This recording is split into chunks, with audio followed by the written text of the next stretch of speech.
Welcome back to All This Math. This is Professor Parker, and today we're going to be doing some work with similar triangles. Now, first off, what does similar mean? Like, what does that really mean in the context of geometry or in the context of algebra involving shapes? Similar means that when you're dealing with different shapes, usually you're dealing with two shapes. Like we got one big triangle, one little triangle. One of the shapes is a bigger version of the other shape, or one of the shapes is a smaller version of the other shape. Meaning the proportion is the same. Proportionally, the sides within the shape are the same. So that means that the relationship between the lengths of the sides, or, I was about to say something about angles, but in this situation, the angles are always going to be congruent. So this angle is going to be equal to this angle is going to be equal to that angle, this angle is going to be equal to that angle. But when we talk about similar triangles, similar polygons, that means that the relationship between the sides within the shape are the same. Right? Even if it's a bigger version or a smaller version. Kind of think about like when you look at a map and you're dealing with a scale and you're trying to find the distance between two cities in a map. You know, the map can't really show you like a 50-mile difference because the map is only but so big, right? It's basically a small poster or a small piece of paper.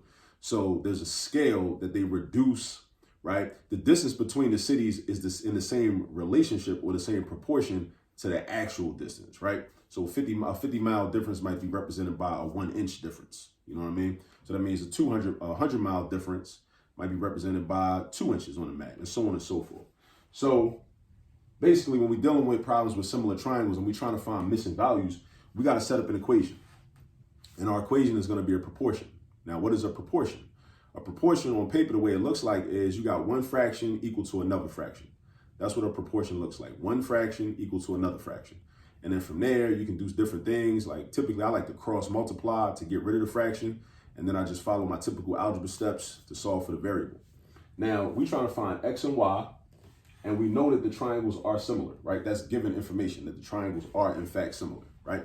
So what we're going to do is we're going to look for the sides of this big triangle that match up with the sides of the little triangle. So this AB, this side AB, it matches up with A prime, that little apostrophe thing right there. We call that prime. We say prime. So it matches up with A prime, B prime, right? So 30 plus X matches up with 30. And let me see, BC matches up with B prime, C prime. Y plus 15 matches up with Y. Now, so as you get to thinking, you're saying, okay, well, the relationship between 30 plus X and 30 is the same as the relationship between Y plus 15 and Y. So we could write 30 plus X over 30 is equal to Y plus 15 over Y. But I wouldn't do that. Reason I wouldn't do that is because if I create that equation, I got two different variables in one equation. And I won't be able to solve and find the actual numerical value for either of them. If I got one equation, I need to have one variable. Now that one variable can be written in different places. Like I could have X in one fraction and then X in the other fraction also, but it's still just X. You're not dealing with an X and a Y, right? You can't have two different variables in one equation because then you can't solve for anything. I mean, at least you can't find a numerical value for that thing. You could solve for it, but you're going to have it equal to an expression, right? That includes the other variable in it. And we don't want that. We're trying to get actual numbers. We're trying to get to the numbers, the specific numbers. So what you want to do is you want to create a proportion that only has one variable in it, even if it's written in multiple places, but it needs to be one variable. All right. So what I'm going to do is I could do 30 plus X over 30 is equal to 22 over 14. I could do that. So let's set that up. So we got 30 plus X over 30. So AB over A prime B prime is equal to AC over A prime C prime. And then we just cross, whenever we have a proportion, you can always cross multiply, meaning you go diagonal, not horizontal. When I say cross, I don't mean horizontal. I mean diagonal, like this. You can go diagonal like that, right? So we're going to do 30 plus X times 14. So 30 plus X is not a single number. That's a binomial. So you want to put that in parentheses, right?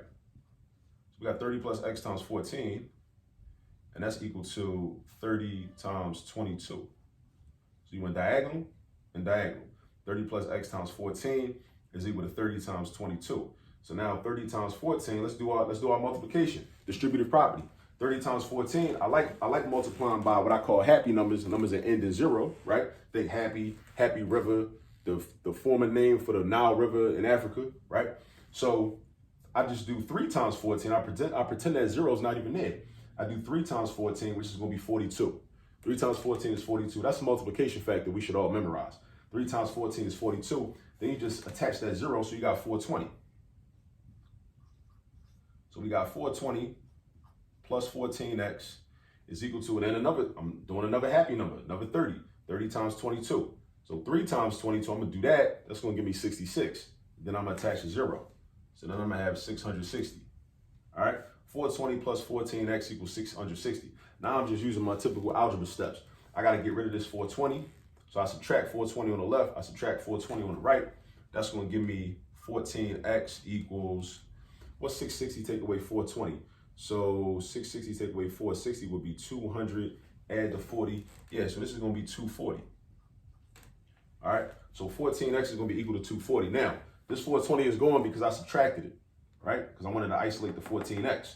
So I do the opposite of positive 420. Subtract 420 on the left side, subtract 420 on the right side. 660 minus 420, right? So I got 14x equals 240, right? Now, I got to get rid of 14. So what I'm going to do is I'm going to divide by 14 on the left side, divide by 14 on the right side. And I'm pretty sure, yeah, I already know. It's going to be a decimal. 240 divided by 14. Now, I want to get you the exact answer. So I'm about to grab my calculator.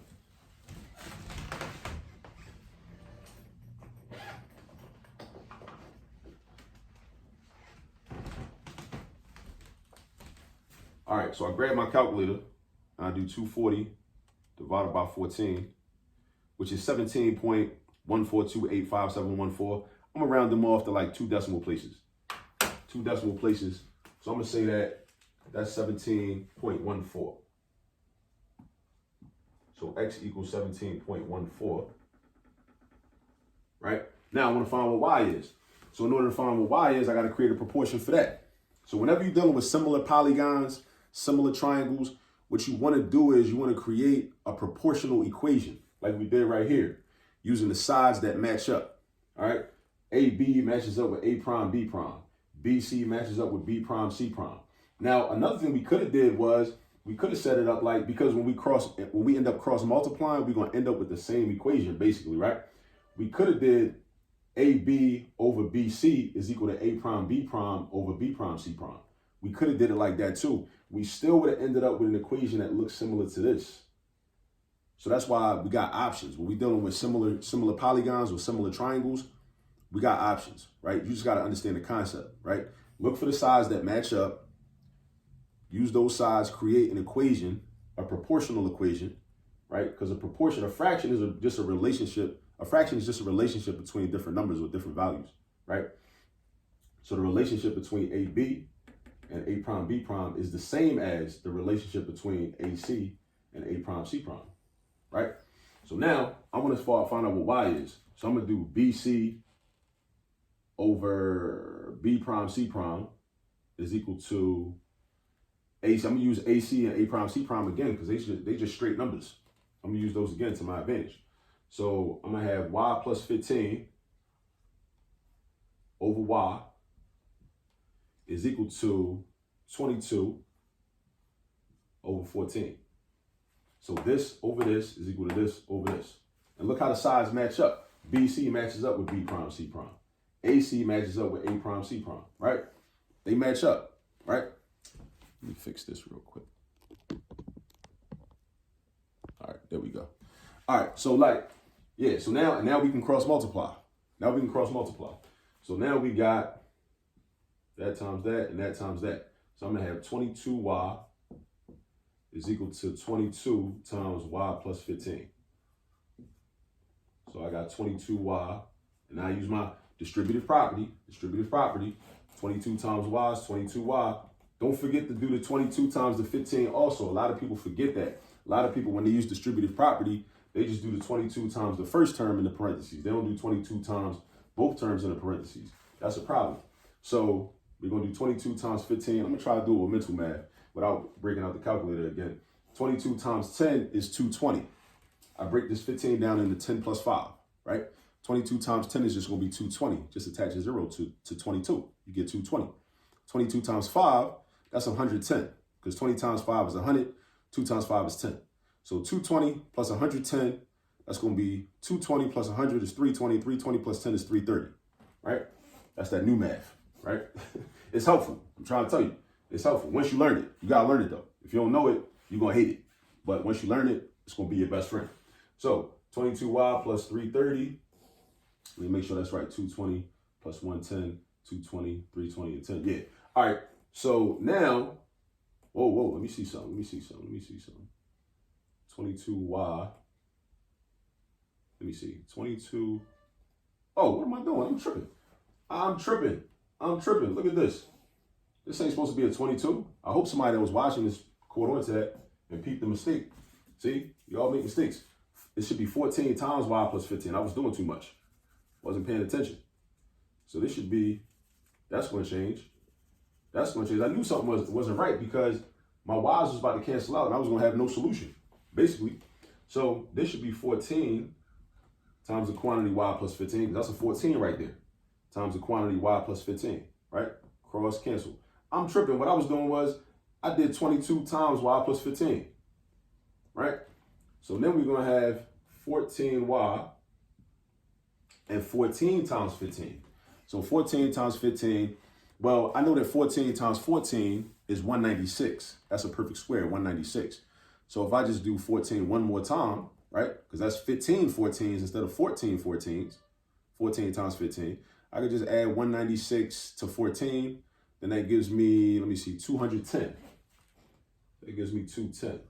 All right. So now 22y and 14y. I got too many y's. Right? So I need to consolidate and have y in one place on one side of the equation. So what I'm going to do is this. I'm going to subtract this 14y right here on the right side, and I'm going to subtract it on the left side too. Boom, boom. They going. 22 take away 14 is going to give me 8y. 8y equals 210. I got to get rid of this 8 now. I got to get rid of that 8. That 8 got to go so I can isolate y by itself and have my answer, my value for y. So I do the opposite of multiplication because 8y means 8 times y. So the opposite of multiplying is division, we know. So we do 8y divided by 8. And because it's an equation, we got to stay balanced. Whatever I do on the left-hand side, I got to also do on the right-hand side. So then I do 210 divided by 8. I don't know if 210 is divisible by 8, but I'm about to break out the calculator again on this one. You know what I mean? So 210 divided by 8, 26.25. We got 26.25. So that's my y value. All right, so I got my x value, I got my y value. We have completed the question, completed the problem. Now let's say I wanted to check my work. If I want to check my work, then all I would do is I would plug in the x value here, and I would plug in the y value here, and then I would recreate the proportions and make sure that the fraction on the left is equivalent to the fraction on the right. That's all I would do. All right. And then the same thing, yeah, basically. So the relationship between all three of these sides should be the same as the relationship between all three of these sides. Notice the numbers don't have to be the same. It's all about the relationship. The relationship got to be the same, right? Just think about it like in terms of people. Like you may not be the same person. Like you might have a group of like 10 people. Everybody's different. Everybody has individuality. Everybody has different personalities, but the relationships among those people might be the same, right? The relationships, even though the people are different. The people could be different. The individuals could be different. But ask yourself, what's the relationships between those people? You know, like somebody might, like one person has a certain relationship with their child, right? That's the same as another person in a relationship they have with their child. But yet those two parents are totally different individuals. Those two children are totally different individuals. But the relationship between the parent and the child is the same as the relationship between the other parent and the other child.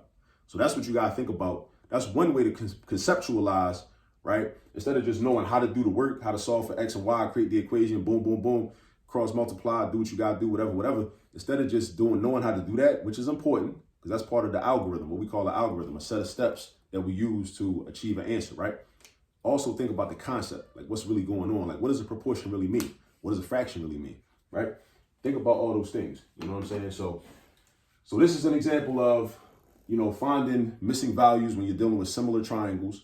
I've shown you how to do it. Use this video as a reference, but you got to go get some practice. So ask your teacher, ask your professor for more practice problems, more homework problems, right? I know that sounds crazy, ask for more homework, but it shouldn't be, because that's how you win. That's how you practice. That's the only way to win, through practice, all right?